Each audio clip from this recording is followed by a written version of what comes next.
Putin has made some motions and some statements that would indicate that maybe he's backing off actual military intervention in Ukraine. That's not happening. He's going to disrupt and destabilize that country, I'm afraid, for years to come. And it's a war that's being waged by Russia against Ukraine right now. I know this is a question I could ask about a lot of states in the world, some close to home, but in the case of Putin, how does Putin get away with violating international law?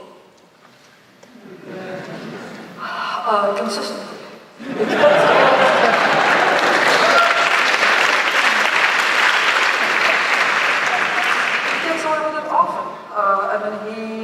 Russia annexed a piece of Georgia in 2008. Does anybody even remember that?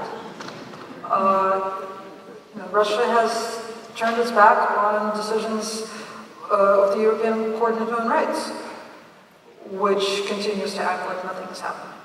Russia still hasn't been kicked out of the Council of Europe, which is what makes it a member of the European Court of Human Rights.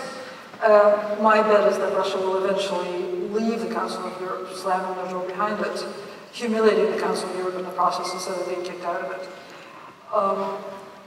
Another great example is the kidnapping of 30 Greenpeace activists last fall. Russia kidnapped 30 people in international waters last September and got away with it.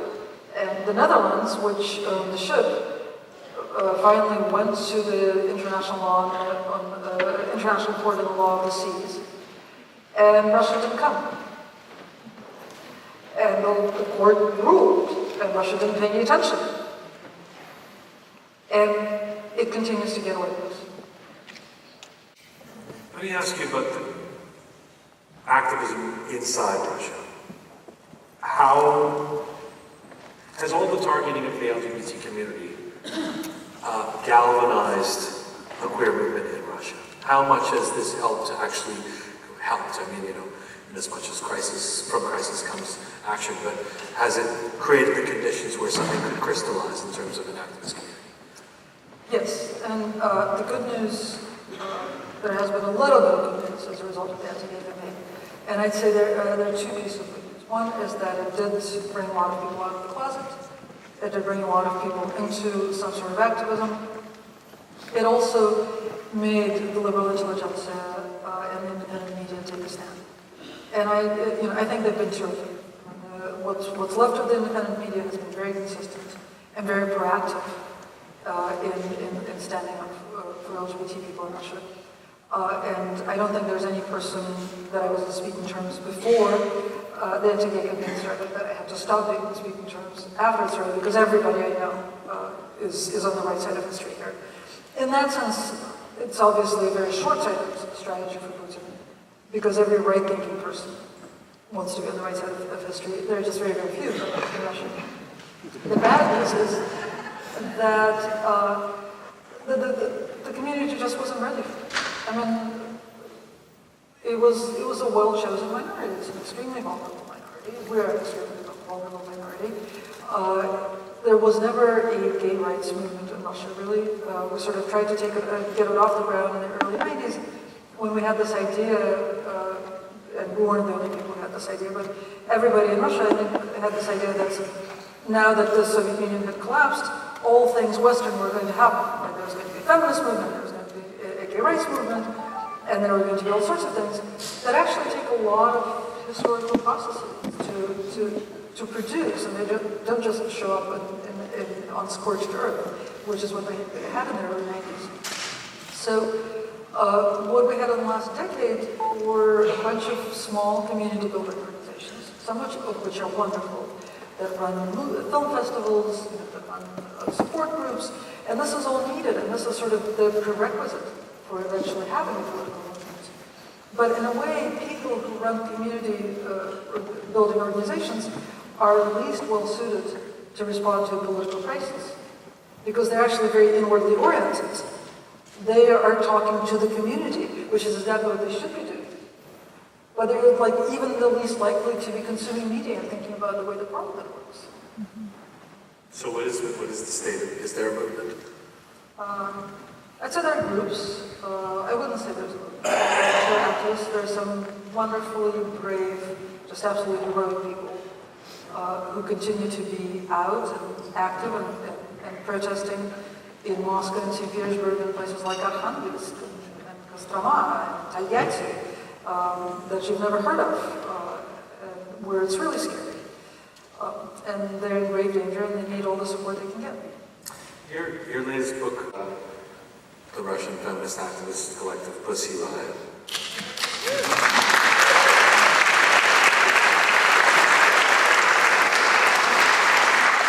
The topic for the book, and for Pussy Riot, and for the word collective as well. What was your goal in wanting to tell the story of Pussy Riot? Well, first of all, I think it's a great story, and I like to talk in stories. I also thought it was the most important thing that happened at that particular moment. There are really good examples of the beginning of the crackdown, or actually in the way the crackdown works. They were the first people in Russia who were arrested and actually got jail time for peaceful protest. And if you think about it, they were arrested just over 2 years ago. And there weren't people in Russia at that time serving time for peaceful protest. And now it's like a regular thing. It doesn't even surprise us anymore. They also were targeted for confronting the church, and more specifically for confronting the symbiosis of church and state, which is very much, of course, at the heart of the anti-gay campaign, and at the heart of the crackdown, and at the heart of the mobilization that's happening. So they're great characters, and their story is the story of the crackdown.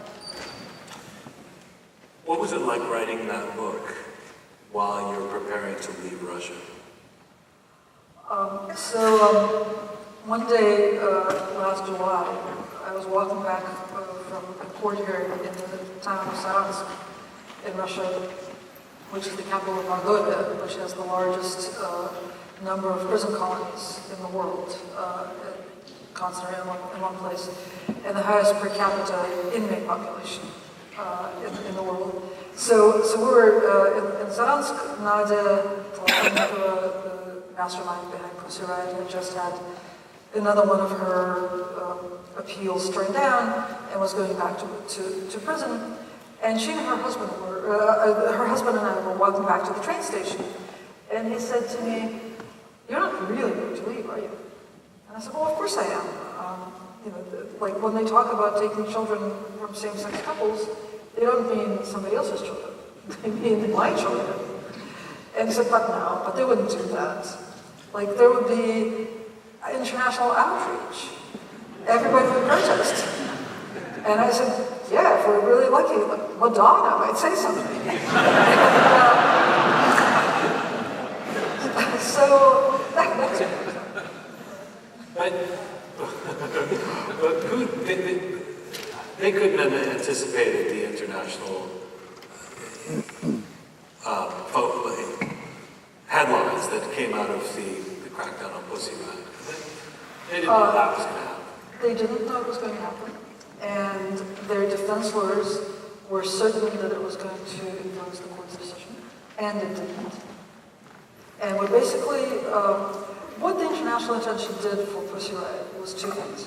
One is I think it kept them relatively safe in jail, and by relatively safe I mean alive, because they certainly got very sick, and they certainly were abused, and they were certainly threatened, but they couldn't allow them to be killed in jail because of the international spotlight.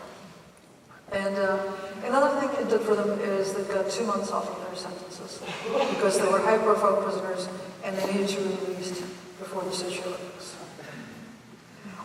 That's not a lot, but it is, right? They didn't want the 2 months off. By that point, they'd become prisoners' rights activists, and they actually wanted to stay and fight in the prisons. But they certainly needed the international attention. And I'm very saddened and trying to do what I can to change this, that political prisoners who are in jail now in Russia don't have that kind of international spotlight trained in them. They're in much greater danger. And that's, in that sense, we're totally back to Soviet times, right? The people who survived, the people who were safer, were the dissidents whose names were in the Western media. And the people who are in the greatest danger are the people who are not recognized. And this is also true of LGBT activists.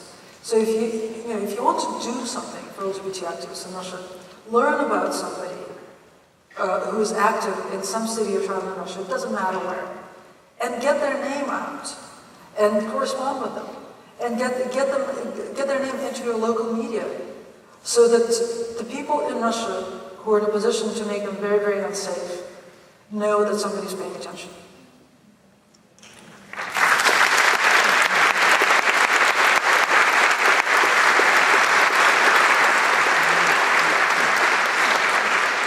What do you think the Pussy Riot incident story says about Putin? Oh, that he is spiteful, that he has no planning horizon. That he has no Planning horizon. planning horizon. What I mean is, he has no strategy. He doesn't plan ahead. That seems weird. Not at all. You'd think that he's somebody who totally plans ahead. No. Has a master plan. Why would you think that? Because that's the way they are in the movies, the evil guys. 3 steps ahead. That doesn't happen very well. No, he's tactically, he's pretty good. He responds to things like the opportunity to invade Crimea and present himself, and he took it very, very quickly. And that's the advantage of being a dictator. A dictator can always act much faster than the leader of a democratic country. But no, he has a mission, but he doesn't have a plan, and he doesn't have a strategy. And those are very different things. And actually, I thought it was fascinating, again, getting back to that point in December of last year, when he suddenly released a number of high-profile political prisoners. It was fascinating to see when he did it, right? He did it after a number of Western leaders said they weren't coming. In fact, he did it right after President Obama said that he was not sending any highly placed elected officials to the opening ceremonies, and in fact, he was sending an assistant secretary of state, I think was the highest official, and he was sending 2 openly gay retired athletes to snub Putin really well, so that Putin really had no one to take pictures with, it was his party, and it was very important to be able to take good pictures. So after all of that happened, he released these political prisoners, thinking that this was going to change something. This was 6 weeks before the games. So if we want to know how far he plans ahead, about 6 weeks.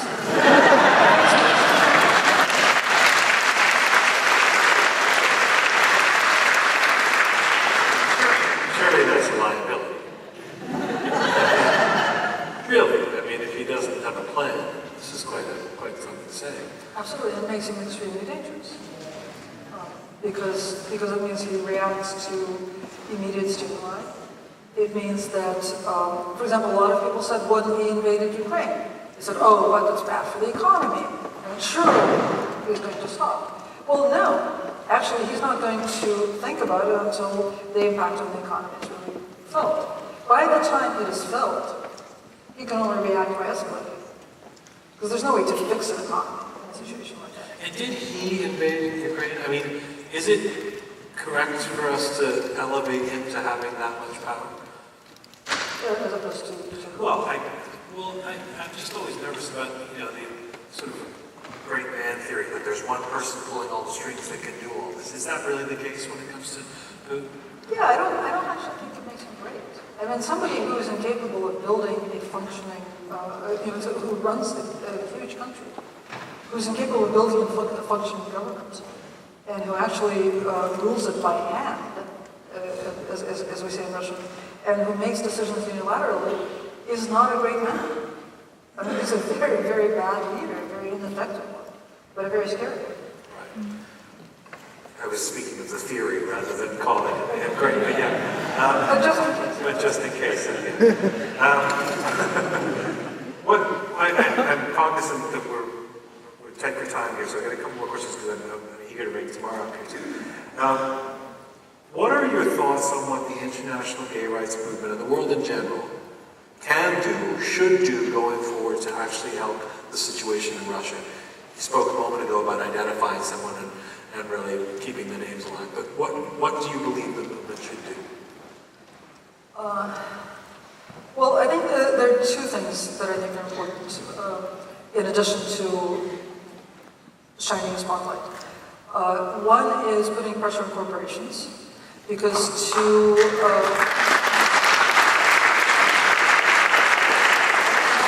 actually some very specific things by this, right?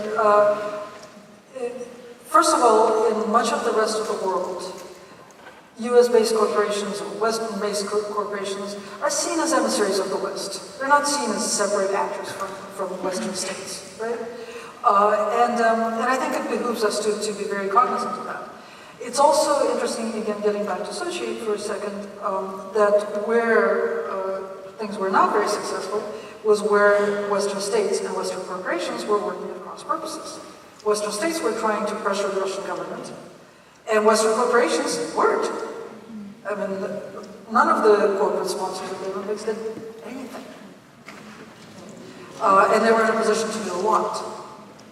So I think we have to stop letting them get away with it. And there are simple ways of doing it. All of the US-based multinationals that are on the Corporate Equality Index that the Human Rights Campaign maintains, that also have offices in Russia, have different policies for employees in Russia than they do for employees in the United States. And because they get points from the Human Rights Campaign for having nice policies toward their American LGBT employees, and they don't get penalized for not having those policies elsewhere in the world.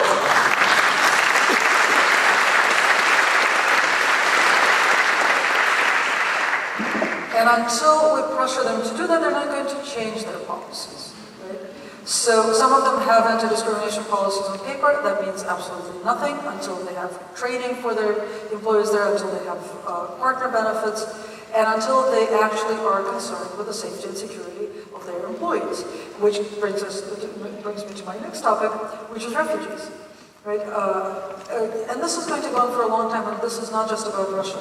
Right? The better things get for LGBT people in some parts of the world, the worse they will get for LGBT people in other parts of the world. That is the nature of the chasm that's opened up, right? There is an action-reaction process going on. So people from that other part of the world where things are becoming increasingly unsafe have to be able to find a safe haven in this part of the world. And I know that when preparations were underway for this conference, several Ugandan activists did not get visas initially. It was later remedied, but they did not get visas because the Canadian government feared that if they came here, they might apply for asylum, which implies that they would have good reason to apply for asylum, which seems to me is a good reason to offer them asylum.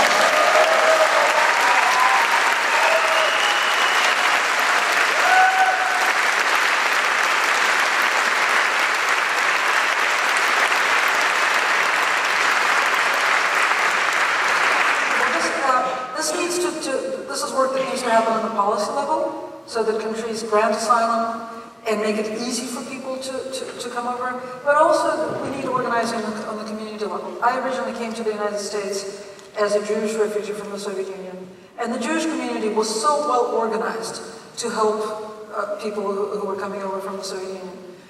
We had help with their apartment, we had help with rent, we had help with drafting my parents' resumes, we had help with English classes. We're trying to get that sort of thing off the ground in New York. I'm a very bad organizer, I'm a much better talker, but there are fortunately some people who are much better. But we need that kind of community level organizing in various parts of the Western world and in many different cities, so that people can come over and can find housing, can find help, can find mentors, can find guides, can find English lessons, and can be safe.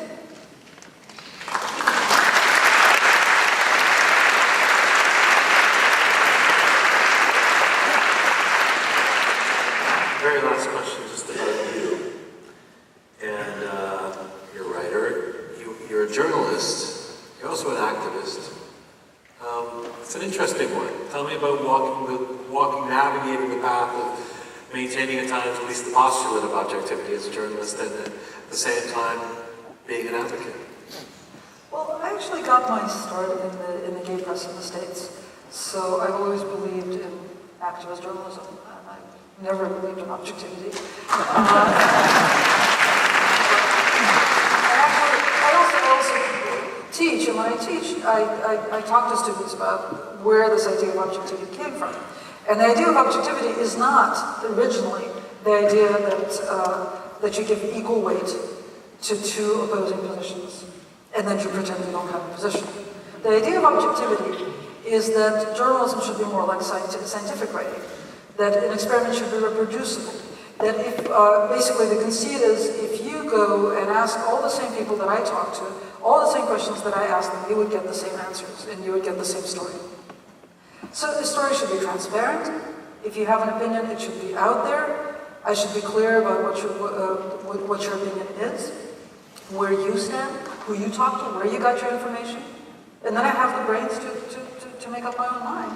If you give me all of that, you don't have to confuse me by equally weighing two positions that probably don't actually have equal weight.